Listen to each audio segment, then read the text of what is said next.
So what are the 10 worst cards going to be in Castle Nathria? Well, we're going to set out to answer that question in this video. I took community ratings from HearthstoneTopDecks.com, and this is a list of your rankings as a community for the 10 cards you rated the absolute worst. And then I'm going to compare those to my rankings. But let's kick it off here with the community side of things. You guys said this is the 10th worst card of Castle Nathria. It's Suspicious Pirate, the warrior card, a 3-mana 3/4 battle cry. Discover a weapon. If your opponent guesses your choice, they get a copy. Because I actually am reading that because I needed a reminder for how this card works myself. One of the more forgettable reveals, perhaps. And, you know, I thought this card was okay at first glance. Like, yeah, you know, that solid Spider Tank stat line. You're getting something out of it. But in hindsight, yeah, it feels really bad. It's not even really that your opponent might get the weapon. It's just at a base level, is this something you're really that excited to do? For instance, like in Questline Warrior, you're already getting a weapon as is drawn out of your deck with the questline when you play Pirates. So it doesn't really necessarily feel like you need extra weapons. You got to spend the mana on this weapon. It's not like discounted or a tempo cheat in any sort of way. And then you're also just maybe giving your opponent a really good card as that last potential downside, which isn't that big of a deal, but certainly doesn't help. So all in all, it's just like, why are you doing this? It's not as good as the other 3-mana pirates for pirate decks. It's not like some crazy value upside. It just feels really pointless. Moving on to number 9, you guys said the Sinstone Totem is going to be really bad, and yeah, I can't disagree. I do believe this one made it into my bottom 10 as well. And it's really because from a totem package standpoint, I'm just not seeing it come together. The totem cards right now aren't good enough. Maybe someday we'll get enough totem cards that you just need cards like this one to fill in, and you need that totem consistency.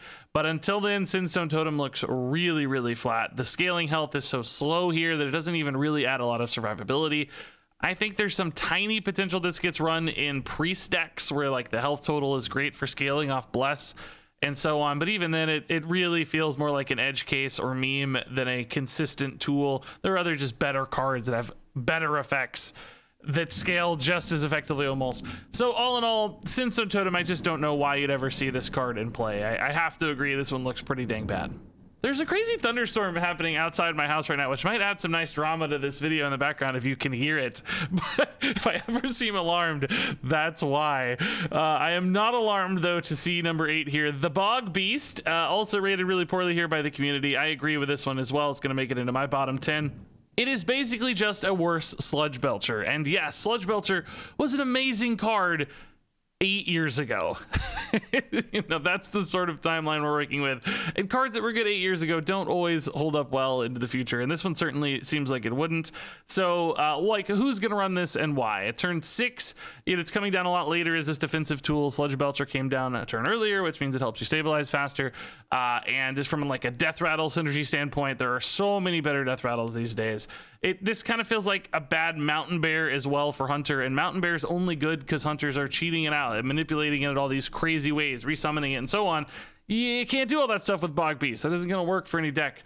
And even if you did, you're only getting 1 2/4 instead of 2 2/4s. So all in all, it just feels like it's that awkward spot right there in the middle where it just doesn't make sense. Worse than a variety of other cards on each side of it. And indeed, the Bog Beast, I suspect, will be forgotten almost immediately. Number 7 here is yet another totem. And I will say, I think the party favor totem here has a slightly higher chance than the Sinstone Totem.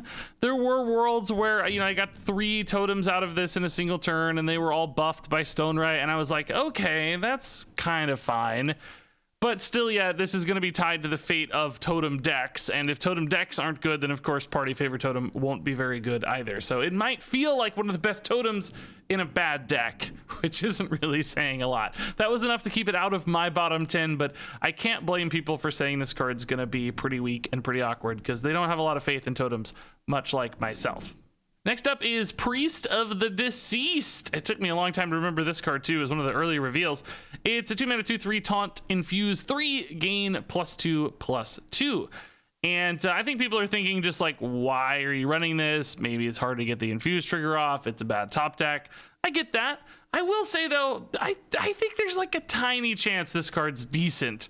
I could see a deck that has a lot of tokens and is more aggressive actually using this as an aggressive card, not a defensive one, because you might think, oh, it's taunt, you're trying to use this defensively, but it's also potentially a 2-mana 4/5, and if you played this like on turn 4 with something else and just got a 2-mana 4/5 with another aggressive body down, I could see this being a payoff a little bit in an aggressive deck. So I don't think this card's going to be outstanding. I don't think it's going to blow anybody's mind. It's not amazing by any means, but I don't think this one's going to land in the bottom 10 or really even all that close for me. This might be more of a middle of the road card. I can see this really fringe potential for this one. Moving on to Tome Tampering. This is a Warlock discard card. Just a reminder, this one puts all your cards in hand into your deck at 1 cost, but then discards your hand. And the only reason that would ever be good is if you had some cool discard synergies in hand. There was 1 card printed in this expansion that pays off being discarded, and we also have like High Priestess Jeklik in the core set. So there's a little bit of discard synergy out there, but just really not enough in standard format for a card like Tome Tampering to make any sense. And we would need a lot more commitment from that discard synergy side of things to make this card any good. So I absolutely agree that for now, Tome Tampering looks really weak and really awkward in standard. At least Wild might have slightly more potential. I do think there is a world, you know, down the road though, where they print more and more discard stuff and something comes together with Tome Tampering. Probably still not a tier 1 deck in my mind, or even probably a tier 2 deck, but one of those kind of off meta decks might exist for Tome Tampering, and that's enough reason for me not to include it in my bottom 10 for now, but not unreasonable at all to suggest this card's going to be bad in the near future. And a lot of people rate just on the most immediate expansion, not like lifetime for a card. So completely reasonable suggestion here. Next up is Divine Toll for Paladin, this big old 7-mana spell. And I kind of agree with everybody. This one feels like it's going to be too awkward to me. The only time I could see this being really good is if you have a single minion on board that can already attack, whether that's via charge or just, you know, it lived through the last turn. And that's the only minion, and you buff it for +10/+10, because this will stack 5 buffs on that minion. And then you get basically a 10/10 buff that can immediately start to go face and present either a great value trade or just some pressure to face damage. That exact scenario, I say, okay, Divine Toll looks really good to me, but getting to that scenario, how are you getting there? How is it that your opponent doesn't have any minions and you have 1 minion that's ready to attack, or that you comboed in a single turn that can do something immediately? Like, yes, maybe Sidon by himself on an empty board. This is a 20/20 buff. There's like some really specific use cases where I say, okay, it's fine. Outside of that, though, I just think it's going to be really awkward. The removal side of this does not feel efficient at 7 mana to me. The staggered, where it's going to kind of buff, kind of remove, feels like that's going to leave you in some really weird board states. So all in all, I do think this card is awkward. Now, I didn't include this in my bottom 10. I thought there were 10 worse cards, but it was down there. Like, you know, I do think this is like a bottom tier card, bottom 15, bottom 20 maybe for me, because this one just feels like it's going to be very strange to work with. Number 3 here is the Roosting Gargoyle, and yeah, man, this feels like a 2015 neutral card. You know, in the old days, we'd get so many neutral cards that were just complete throwaways, like Worgen Greaser style cards, where they didn't do anything. This is a little better than a Worgen Greaser, but still feels like the sort of thing that would have been printed in the neutral set many, many moons ago. Lately, neutral cards usually have more interesting effects. Even if they're not particularly powerful, they do something specific or relevant to the expansion keywords, whereas this just feels like, you know, a Dark Iron Dwarf effect of long ago. And that's exactly why people are pretty underwhelmed by it, right? At a surface level, you're like, yeah, okay, a +2 attack buff for 2 mana is fine. It is better than Dark Iron Dwarf, right? It's a cheaper buff. Specific to beasts, but it's much cheaper. And you might say, okay, yeah, like an arena or something, if I get some beasts, like, yeah, sure. But in standard, there's just no reason anybody's ever going to put that in a deck. There are so many better things you can do with this card slot than that effect. So absolutely, I don't see ever a deck making room for Roosting Gargoyle. Just too conditional, too small, not synergistic enough. A very flat and frankly fairly boring card for these days. So next up is the Stoneborn Accuser at number 2. Should have been number 5, because he's a 5-mana 5/5 infuse 5 battlecry deal 5, but landed at number 2. He's so bad here, according to the community. And I get it, infuse 5 is a really high price to pay. That's a lot to infuse for an effect that's good. Notably, like if this were just battlecry deal 5 damage, I'd be like, intriguing. There might be some ways to use that. But because you have this infused tax, I think it's going to make Stoneborn Accuser really hard to get run in decks because the consistency just won't be there. That said, I didn't give this quite as bad of a spot as most people, but I do agree it's bad. It did make my bottom 10. I just think number 2 is a little harsh for the Stoneborn Accuser, because if you went all in on Infuse, maybe, just maybe you could consider the Stoneborn Accuser, although I'm sure there are better options for pretty much every class out there. That said, a pretty fitting spot nonetheless. And at number 1 here, we have the Sin-Fueled Golem. This has like the worst scores I've ever seen out of these community ratings. I think it was like a 1.6 or something, which is just cataclysmically low. Usually there's somebody out there, a small subset of people who will give any card like 4 or 5 stars because they see some magical dream that nobody else sees, and that tends to bolster the scores. But enough people hated this one so much it stayed under 2 stars. And yeah, I mean, it is an awkward card, right? Because it starts out so small, 7 mana 2/2, and you got this Infuse trigger, which is already, a lot of people are down on Infuse in general. But the Infuse is not like a fixed buff. It's a buff that scales based on what died for the Infuse. So, a lot of Infuse decks are thinking about running small 1/1s and like little imps and tiny things that are going to make Infuse easy to proc. So you get a lot of Infuse triggers. Whereas this encourages you to run really big stuff that dies for your Infuse payoff. And of course, that's not going to be easy to do. If you want to commit to Infuse, it's not often going to be like 5/5s and stuff that you're trying to kill off. Now, if you do, like, you have 3 5/5s die and pump up the Sin-Fueled Golem, you've got yourself a gigantic minion, and that sounds pretty cool. But at the same time, a lot of times big minions just die or get ignored. It doesn't like have taunt, for instance. So your opponent's like, oh, okay, you played a 17/17. I don't care. I'm just going to go face and you're dead, right? He spent 7 mana to play a minion that did nothing right away. And then like later game decks, control decks, it was like, oh, okay, cool. I just removed that. I used a Brawl and it went away, or I used Siphon Soul or whatever, whatever single target removal you want of your choice. It's gone. Sorry, buddy. You wasted all that mana again on something that didn't really change the game. I get it. It's going to be really hard to make this one work. I will say, like, the stats could get so big that there will be occasional matchups where something like an Earthen scales with this, or giving it taunt with some other card. Like, I do have this tiny glimmer of hope. I'm going to try to make this card work in some really fun ways. But between the awkwardness, between the low impact, between the cost, definitely a fitting choice, I think, for the worst card of the expansion.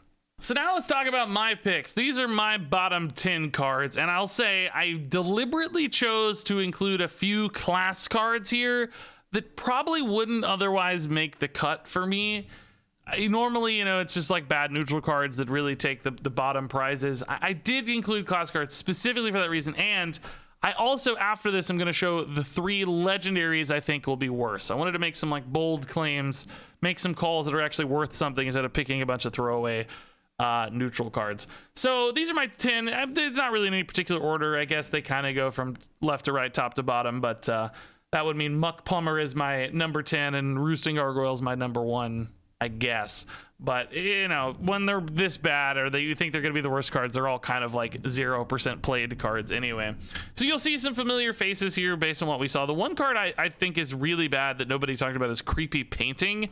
I think that's going to be very awkward to use, and you can try to concoct some really specific crazy scenarios for it, but often it's just going to fail.